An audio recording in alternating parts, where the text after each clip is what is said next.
আমরা আমাদের ছাত্র জীবন বা শিক্ষা জীবনের শুরু থেকেই কাজী নজরুল ইসলামের সঙ্গে কম বেশি সবাই পরিচিত হয়ে আসছে। এই নজরুল ইসলামের কবিতা আমরা প্রতি বছর প্রত্যেক ক্লাসেই কিছু না কিছু পড়ে থাকি, আর তার সঙ্গে কিন্তু নজরুল ইসলামের গানও আমরা শুনছি, গাইছি। তিনি অসংখ্য গান, অসংখ্য কাব্য কবিতা তিনি রচনা করেছেন এবং আমরাও কিন্তু তার সম্পর্কে অনেক কিছুই জানি। আজ সেই বিদ্রোহী কবি কাজী নজরুল ইসলামের লেখা একাদশ শ্রেণীর প্রথম সেমিস্টারের যে দ্বিতীয় কবিতা সাম্যবাদ, সেটি সম্পর্কে বিস্তারিত পুঙ্খানুপুঙ্খ এক মনোজ্ঞ আলোচনা এই ভিডিওর মাধ্যমে করতে চলেছে।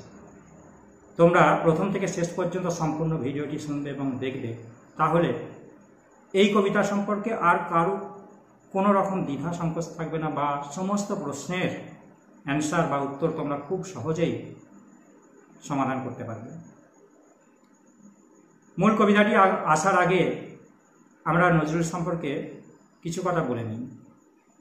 কবি নজরুল বা কবি নজরুল ইসলাম 1899 খ্রিস্টাব্দে বর্ধমান জেলার, বর্ধমান বলতে এখন পশ্চিম বর্ধমান জেলার আসানসোল পরগনার চুরুলিয়া গ্রামে তিনি জন্মগ্রহণ করেন। খুব দারিদ্র এক পরিবারে। তার পিতা খুবই দরিদ্র ছিলেন। আর তার যখন মাত্র 8 বছর বয়স, সেই 8 বছর বয়সে কিন্তু তিনি পিতৃহারাও হন, যার ফলস্বরূপ সংসারে খুবই অনটন বা অভাবের সৃষ্টি হয়। তো সেই অভাবের সংসারে তখন তিনি এক চায়ের দোকানে বা পাউরুটির দোকানে কাজ শুরু করেন। তো সেই পাউরুটির দোকানেও কোনো কারণবশত কিন্তু সেই পাউরুটির দোকান থেকে তাকে কিন্তু কাজ থেকে বঞ্চিত করা হয়। তারপরে তিনি সেনাবাহিনীর যে পল্টনের কাজে নিজেকে নিযুক্ত করলেন। আর তার পড়াশোনা বলতে মাত্র 7 পর্যন্ত কোনো রকমে তিনি পড়েছিলেন। তো 7 পর্যন্ত পড়ার পরে উচ্চ বিদ্যালয়ে ভর্তিও হয়েছিলেন। ভর্তি হলেও কিন্তু তখন তারপরেই সেনাবাহিনীর পল্টনের কাজে নিযুক্ত হওয়ার জন্য তিনি আর পড়াশোনা করতে পারলেন না। তো এরপরে সেই সেনাবাহিনীর কাজে থাকতেই তিনি নিজের সাহিত্য চর্চার দিকে আগালেন, আর কি সাহিত্য চর্চা শুরু করলেন।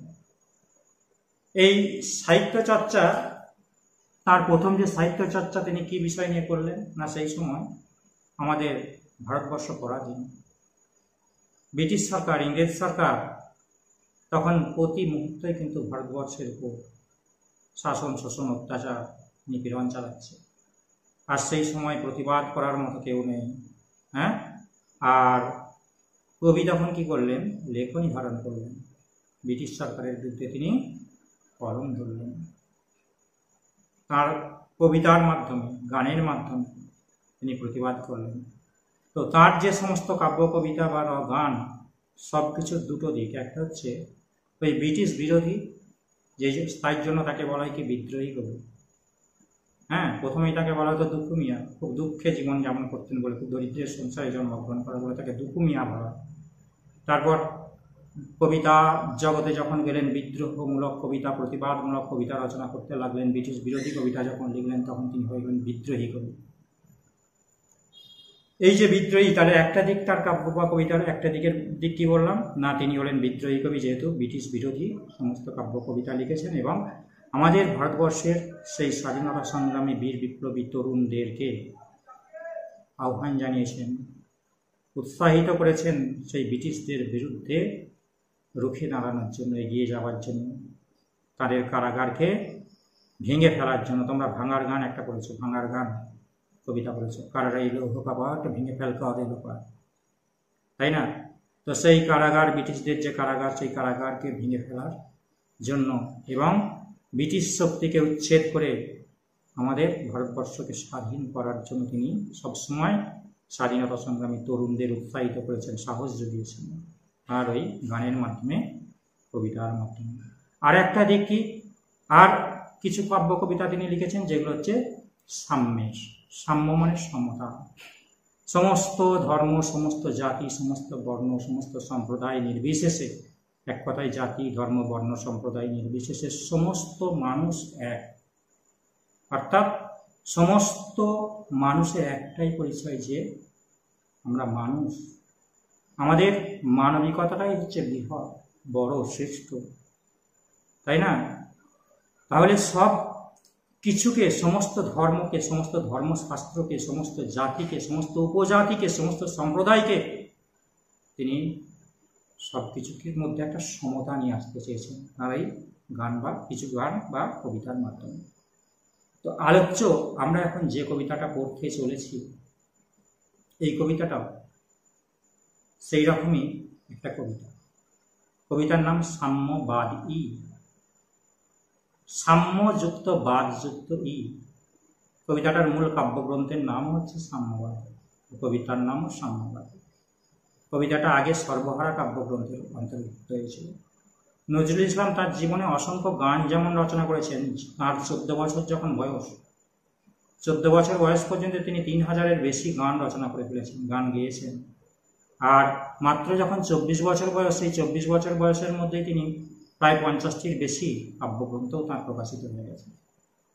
1922 সাল থেকে, তো 22 সালের আগে প্রথম তিনি কিন্তু একটা গল্প, তার একটা গল্প প্রকাশিত হয়েছিল। গল্পটা হচ্ছে তার, ওটাই হচ্ছে তার জীবনের প্রথম লেখা বলা হয়, সেটা হচ্ছে ব্যথার গান। তারপর কাব্য, প্রথম কবিতা বললে বলবো মুক্তি কবিতা। এবারে 1922 সাল থেকে একটা একটা করে কাব্যগ্রন্থ তাঁর প্রকাশিত হতে চলেছে। 1922 সালে প্রথম যে কাব্যগ্রন্থ সেটা হচ্ছে অগ্নিবীণা। তোমরা অগ্নিবীণা কাব্যগ্রন্থের একটা কবিতা পড়লে, প্রলয় উল্লাস, ক্লাস 10-এ পড়লে। তারপর বিষের বাঁশি, দোলন চাপা, সিন্ধু হিন্দোল, ব্যথার দান, ব্যথার দানটা হচ্ছে একটা গল্প। তারপর সর্বহারা, এই যে তোমাদের যেটা পড়ছে এখন সাম্যবাদী, একের পর এক এইসব কাব্যগ্রন্থগুলো কিন্তু প্রকাশিত হয়ে গেছে। এখন যেটা পড়বো সাম্যবাদী কবিতার অন্তর্গত, সাম্যবাদী কাব্যগ্রন্থের অন্তর্গত সাম্যবাদী কবিতাটা নিয়েই এখন আমরা আলোচনা করতে চলেছি। দেখো, সাম্যবাদ ই কথাটার মধ্যেই আমরা পুরো কবিতাটার বিষয় লিখেছি। সাম্য মানে সমতা, বাদ মানে মতবাদ, আর ই মানে যিনি মেনে নেন, গ্রহণ করেন। অর্থাৎ সাম্য অর্থাৎ সমতার মতবাদে যিনি বিশ্বাসী বা সমতার মতবাদকে যিনি মেনে নেন, তিনি হচ্ছেন সাম্যবাদ। আলোচ্য কবিতার মধ্যেও সেই রকম সমস্ত ধর্ম, সমস্ত জাতি, সমস্ত উপজাতি, সমস্ত ধর্মশাস্ত্র সব কিছুকে তিনি এক জায়গায় মেলাতে চেয়েছেন। সেটা কোথায়? আমার হৃদয়ের মধ্যে। হৃদয় ধর্মটাই হচ্ছে বড় ধর্ম। মানুষের সব থেকে বড় বৃহৎ হচ্ছে মানুষের হৃদয়। যে হৃদয়কে মানুষ সঠিকভাবে উপলব্ধি করতে পারবে, তখনই কিন্তু এই সব কিছুকে সেখানে হৃদয়ের মধ্যে থেকেই কিন্তু খুঁজে বের করতে পারবে। আলোচ্য কবিতার কিন্তু মনোভাব এটা। তো কবিতাটা একটু বড়, আমি সম্পূর্ণ কবিতাটা একটা ভিডিওর মধ্যে করে ভিডিওটা লং করব না। আজ অর্ধেকটা বাড়াবো এবং পরবর্তী ভিডিওতে কিন্তু বাকি অর্ধেকটা বাড়াবো। তোমরা চ্যানেলটি সাবস্ক্রাইব করে রাখবে এবং পরবর্তী সমস্ত ভিডিওগুলি যাতে পেয়ে যাও, ঠিক আছে? তাহলে অল করে রাখবে সাবস্ক্রাইব করার পরে এবং লাইক, শেয়ার, কমেন্ট করে দেবে। তাহলে চলো শুরু করি। আমি প্রথম পর্বের আলোচনা শুরু করছি কবিতাটির। দেখো, গাহি সাম্যের গান। আমি স্ক্রিনে দিয়ে দিচ্ছি কবিতাটা, তোমরা দেখো। আর কাছে যদি থাকে, বই যদি থাকে বা জেরক্স যদি থাকে, এটা দেখুন। গাহি সাম্যের গান। প্রথমেই তিনি বলেন সাম্যের গান গাইছে। সাম্য মানে কি? সাম্য মানে বললাম সমতা, সমতার গান গাইছেন, ঐক্যের গান গাইছেন। মানে সবাইকে একত্রিত করতে চাইছেন, সবাইকে মিলিয়ে দিতে চাইছেন, ঐক্যবদ্ধ করতে চাইছেন। বলছে যেখানে আসিয়া এক হয়ে গেছে, যেখানে মানে কোথায়? ওই সাম্যের গানের মধ্যে। তাহলে সাম্যের গান যদি গাইতে পারেন তিনি, সাম্যের গানের মধ্যেই কিন্তু সব এক হয়ে যাবেন। সব মানে সব বাধা ব্যবধান। কিসের বাধা ব্যবধান? এই যে মানুষে যে জাতিগত, ধর্মগত যে বিভেদ, সম্প্রদায়গত যে বিভেদ, সেই সব ভেদ, সেগুলিই বাধা, সেগুলিই ব্যবধান। সেই বাধা ব্যবধান সব কিছু কিন্তু কেটে যাবে এবং সবাই মিলেমিশে ওই মানে ঐক্যবদ্ধ হয়ে যাবে, এক হয়ে যাবে। সেটাই বলছেন গাই সাম্যের গান।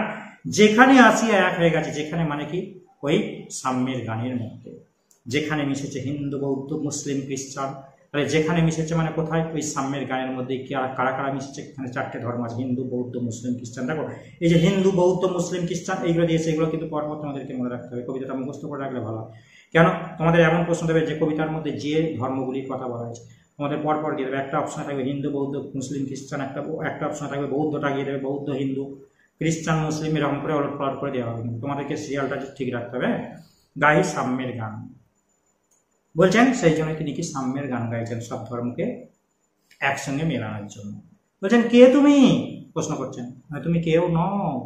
দেখো প্রশ্নবাচক যে বাক্য, প্রশ্নবোধক যে বাক্য যদি হ্যাঁ থাকে তখন না আমরা উত্তর পাই।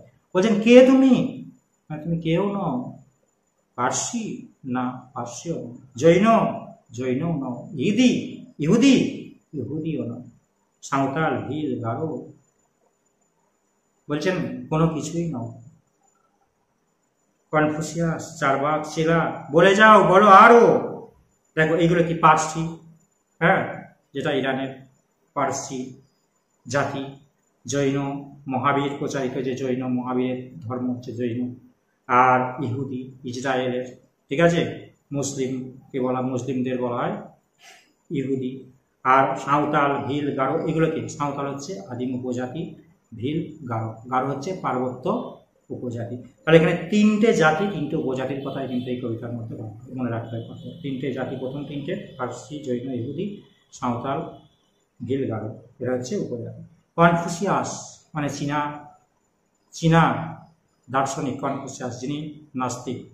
আর চারবাক, যিনি একজন বস্তুবাদী দার্শনিক ও নাস্তিক মুনি, ঠিক আছে।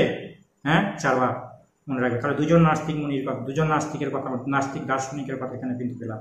চেলা বলছেন, তাদের চেলা মানে অনুচর, চারবাকদের চেলা। বলে যাও, বলো আরো বলে যাও, মানে এরকম জাতি উপজাতি ধর্ম যা কিছু আছে বলার আছে বলে যাও। বন্ধু, যা খুশি ওখানে বন্ধু বলে সম্বোধন করে বলছিস। বন্ধু মানে এই সমস্ত ধর্মাবলম্বী, সমস্ত জাতি, হ্যাঁ, সমস্ত উপজাতির মানুষদেরকে তিনি বন্ধু সম্বোধন করে বলেন, বন্ধু তোমার যা খুশি, যা বলার আছে তুমি বলে যাও, যা খুশি হও, তুমি যাই হও না কেন, মানে যে ধর্মেই হও না, যে ধর্মেরই হও না কেন, যে জাতিরই হও না কেন, যে উপজাতিরই হও না কেন, পেটে পিঠে কাঁধে মগজে যা খুশি পুঁথিও খেতে হবে। তুমি পেটে পিঠে এগুলো কেন বলা হয়েছে? দেখো সব ধর্মের মানুষই কি করে, তাদের নিজের যে ধর্মগ্রন্থ, যেমন মুসলিমরা কোরআন, হিন্দুরা বেদ, উপনিষদ, এইসব সব কিন্তু ওই পেটে পিঠে কাঁধে মগজে করেই, অর্থাৎ ব্যাগে করে নিয়ে বয়ে বেড়ায়। তো এখানে সেই জন্যই বলছেন পেটে পিঠে কাঁধে মগজে যা খুশি পুঁথি ও কেতাব্য। পুঁথি কি? পুঁথিও এক ধরনের শাস্ত্রই, ওই বই আর কি, বইকেই পুঁথি বলা হয়। কেতাবটাও বই, তাই না? এসব বল, কোরআন, পুরাণ, বেদ, বেদান্ত, বাইবেল, ত্রিপিটক, জেলাবেস্তা, গ্রন্থ সাহেব পড়ে যাও যত সব। দেখো এইগুলো সব একটা ধর্মের গ্রন্থ। কোরআন হচ্ছে ইসলাম বা মুসলিম ধর্মের গ্রন্থ, শ্রেষ্ঠ গ্রন্থ। পুরাণ, বেদ, বেদান্ত হচ্ছে হিন্দুদের। মনে রাখবে কোনটা কোন ধর্মের গ্রন্থ। পুরাণ মানে পৌরাণিক বা প্রাচীন কথা। বেদ যা থেকে জানা যায়, বিদ ধাতুর অর্থ, বিদ ধাতু থেকে এসছে, বিদ মানে জানা। বেদান্ত, বেদের অন্তিম বা শেষ তাৎপর্য যেখানে, অর্থাৎ এখানে উপনিষদ, হ্যাঁ, এগুলো সব হচ্ছে হিন্দুদের। বাইবেল কাদের? বাইবেল হচ্ছে খ্রিস্টান ধর্মগ্রন্থ বাইবেল। ত্রিপিটক বৌদ্ধদের ধর্মগ্রন্থ, ঠিক আছে। বৌদ্ধ ধর্মগ্রন্থ হচ্ছে ত্রিপিটক। যেমন ধর্ম, বিনয়, সূত্র, তিনটে পিটক। ত্রিপিটক হচ্ছে ধর্মপিটক, সূত্রপিটক আর বিনয় পিটক। আর বলছেন জেন আবেস্তাটা কি? আবেস্তা হচ্ছে ইরান বা পারস্যের অগ্নি উপাসকদের গ্রন্থ, সেটা হচ্ছে আবেস্তা। আর জেনটা হচ্ছে তাদের ভাষা, হ্যাঁ, ওই অগ্নি উপাসকদের যে ভাষা সেটা হচ্ছে জেন, মনে রাখবে। গ্রন্থ সাহেব হচ্ছে শিখদের পবিত্র ধর্মগ্রন্থ, হ্যাঁ। বলছে পড়ে যাও যত শখ, তোমার যত শখ আছে সব ধর্মগ্রন্থ শাস্ত্র এসব পড়ে, ধর্মশাস্ত্র পড়ে যাও। কিন্তু কেন পণ্ডশ্রম? বলছে এসব করা হচ্ছে পণ্ডশ্রম, এগুলো বৃথা পরিশ্রম ছাড়া কিছু না। আসল শাস্ত্র কোথায়? আসল শাস্ত্র হচ্ছে মানুষের মনে, মানুষের হৃদয়ে, সেটাই কবি বললেন। বলছে মগজে হানিচ শুল, মগজ মানে মস্তিষ্কে শুল হানার মতো। শুল হচ্ছে এক ধরনের সুচারু ধারালো অস্ত্র। বলছে মস্তিষ্কে শুল হানছে, অর্থাৎ নিজের মাথাতে নিজে একটা কঠিন, ফালতু, বৃথা একটা চিন্তা ভাবনাকে প্রবেশ করিয়ে মাথাকে ভারাক্রান্ত করে তুলছে, এটা বলতে চাইছেন। দোকানে কেন এই দর কষাকষি? দেখো দোকানেও ধর্মগ্রন্থের কিন্তু দর কষাকষি চলছে। এই বইগুলো, শাস্ত্রগুলো দর কষাকষি, দরদাম হচ্ছে। পথে ফোটে তাজা ফুল, কিন্তু পথে রাস্তাঘাটে কত তাজা ফুল ছড়িয়ে রয়েছে। তাজা ফুল বলতে কত অসহায়, দরিদ্র, হ্যাঁ, উদার হৃদয়ের মানুষ কত রয়েছে। আচ্ছা, আগে সেই মানুষগুলোকে ভালোবাসতে হবে, হ্যাঁ, হৃদয় দিয়ে তাদেরকে ভালোবাসতে হবে, তাদের মন জয় করতে হবে, তবেই কিন্তু তারপরেই কিন্তু এইসব শাস্ত্র, পুঁথি, ধর্ম এইসব, ঠিক আছে? সব কিছুর আগে মানুষকে ভালোবাসো। মানুষের মধ্যেই রয়েছে কি ভগবান, তাই না? এটা কবি বললেন, তাই না? তো এখানেই বলছেন যে পথে পথে ফোটে তাজা ফুল। এখানে তাজা ফুল বলতে ওই সমস্ত অসহায় দরিদ্র রাস্তার ধারে ধারে যে সমস্ত মানুষগুলো রয়েছে তাদের কথা বলছেন। তোমাতে রয়েছে সকল কিতাব, সকল কালের জ্ঞান, তোমাতে রয়েছে সকল ধর্ম, সকল যুগবতা। তার আগে একটা লাইন বাদ গেল, সকল শাস্ত্র খুঁজে পাবে সখা, খুলে দেখো নিজ প্রাণ। তাহলে তোমাতে রয়েছে, তোমাতে মানে তোমার হৃদয়ের মধ্যেই রয়েছে কি রয়েছে? সকল কিতাব রয়েছে। কিতাব মানে বই। সকল কালের জ্ঞান রয়েছে। তাহলে তোমার মধ্যে কি কি রয়েছে প্রশ্ন হবে তখন? এইগুলো, সকল কিতাব, সকল কালের জ্ঞান, সকল শাস্ত্র খুঁজে পাবে সখা, খুলে দেখো নিজ প্রাণ। তাহলে নিজের প্রাণকে খুলে দেখো, নিজের প্রাণকে উজাড় করে দেখো, নিজের হৃদয়টাকে উপলব্ধি করে দেখো, তাহলেই তুমি খুঁজে পাবে। কি খুঁজে পাবে? সকল শাস্ত্র সেখানের মধ্যেই রয়েছে। হ্যাঁ, তাহলে সব শাস্ত্রই, যে শাস্ত্রই, যে ধর্মগ্রন্থের মানুষ যে শাস্ত্রই পাঠ করুক না কেন, সব শাস্ত্র কিন্তু রয়েছে কোথায়? আসলে মানুষের হৃদয়ের মধ্যেই রয়েছে, সেটা খুঁজে পাবেন। তোমার হৃদয় বিশ্ব দেউল, সকলের দেবতার। তার আগে বলছেন তোমাতে রয়েছে সকল ধর্ম, সকল যুগাবতার। যুগাবতার কি? যুগাবতার বলতে এক এক যুগে এক একজন মহামানবের আবির্ভাব হচ্ছে, তাদের কথা বলছেন। যেমন স্বামী বিবেকানন্দ, ঈশ্বরচন্দ্র বিদ্যাসাগর, সবাইকে পাবেন কোথায়? মানুষের হৃদয়ের মধ্যেই সবাই রয়েছেন। তোমার হৃদয়ে বিশ্ব দেউল, দেউল মানে মন্দির। এই বিশ্ব জগতের একমাত্র মন্দির হচ্ছে হৃদয়টা। হৃদয়টা আগে, তারপর মন্দির, মসজিদ, গির্জা, যে যেখানে যাও যাও না। সকলের দেবতা, সকল দেবতার অবস্থান কিন্তু মানুষের আসলে হৃদয়ের মধ্যেই। কেন খুঁজে ফেরো দেবতা ঠাকুর, মৃত পুঁথি কঙ্কালে?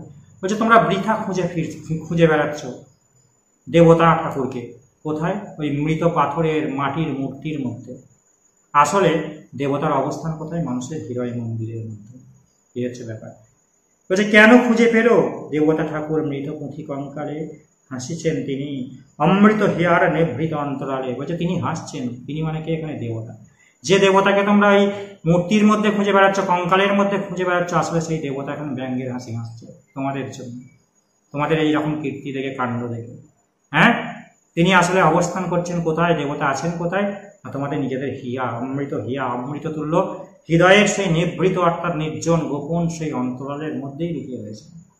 আর সেখানে লুকিয়ে থেকেই কিন্তু তিনি তোমাদের সঙ্গে ব্যঙ্গের হাসি হাসছেন। কি বললেন? বন্ধু বলিনি ঝুট। বলছে আমি ঝুট বলিনি। ঝুট মানে কি? মিথ্যা বলিনি। তাহলে বন্ধু বলে বলছেন সমস্ত ধর্মের মানুষ। কি বলছেন? বলছে আমি ঝুট বলিনি, আমি যা কিছু বলছি সব সত্যি বলছি। আসল দেবতা আছে কোথায়? তোমাদের হৃদয়ের মধ্যেই দেবতা লুকিয়ে রয়েছে। হ্যাঁ, অমৃত তুল্য সেই হৃদয়ের নিভৃত নির্জন নিরালায়, সেখানেই কিন্তু লুকিয়ে রয়েছে। তাহলে আজকে আমি এখানেই ভিডিওটি শেষ করছি। পরবর্তী অংশটি পরের ভিডিওতে দেব, তোমরা ফলো রাখবে। ঠিক আছে?